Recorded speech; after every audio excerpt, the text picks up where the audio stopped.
Si ton enfant lit lentement, inverse des lettres, oublie des consignes ou se fatigue très vite, il ne s'agit peut-être pas d'un manque de motivation, mais d'un trouble 10.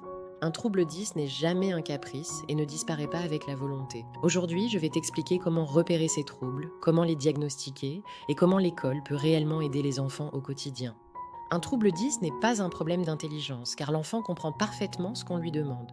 Le cerveau traite simplement l'information de manière différente, ce qui rend la lecture, l'écriture, le calcul ou l'organisation beaucoup plus coûteux. Les troubles 10 ne guérissent pas, mais ils peuvent être compensés grâce à des stratégies pédagogiques et des outils adaptés. Il est essentiel de comprendre que ces difficultés ne sont pas liées à la paresse, mais au fonctionnement neurologique de l'enfant. La dyslexie est un trouble de la lecture qui se manifeste par une lecture lente, saccadée et très fatigante pour l'enfant. On observe souvent des confusions de lettres, des sauts de lignes et une forte appréhension à lire à voix haute.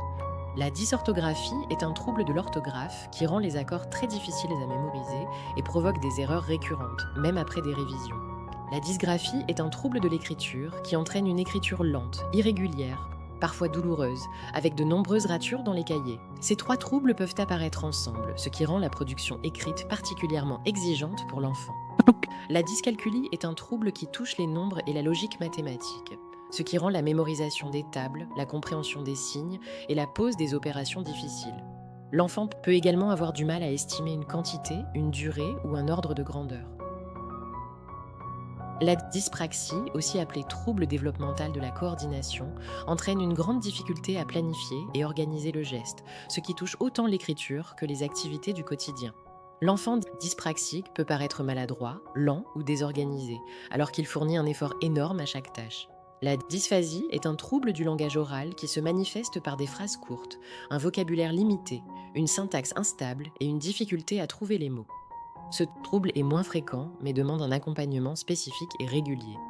Le PAP, ou plan d'accompagnement personnalisé, est l'outil le plus courant pour soutenir les élèves ayant un trouble 10 diagnostiqué ou en cours de diagnostic. Il permet des aménagements simples et essentiels comme le tiers-temps, la reformulation des consignes, la réduction de la copie, l'utilisation de documents adaptés et l'autorisation de travailler avec un ordinateur. Ces outils permettent de réduire la charge cognitive pour que l'enfant puisse réellement montrer ce qu'il sait. À la maison, il est conseillé de privilégier des séances courtes, régulières et sereines, car 10 minutes bien utilisées valent mieux qu'une heure de fatigue et de tension. La lecture doit rester un plaisir, même si l'enfant choisit des BD, des mangas ou des documentaires. Les jeux de société sont d'excellents outils d'apprentissage, car ils développent l'attention, la logique, le langage et la mémoire sans pression scolaire. Valoriser chaque progrès, même minime, permet de renforcer la confiance en soi et d'éviter l'installation du découragement. Un trouble 10 n'empêche absolument pas la réussite scolaire ou personnelle d'un enfant, car il s'agit d'un fonctionnement différent et non d'une faiblesse.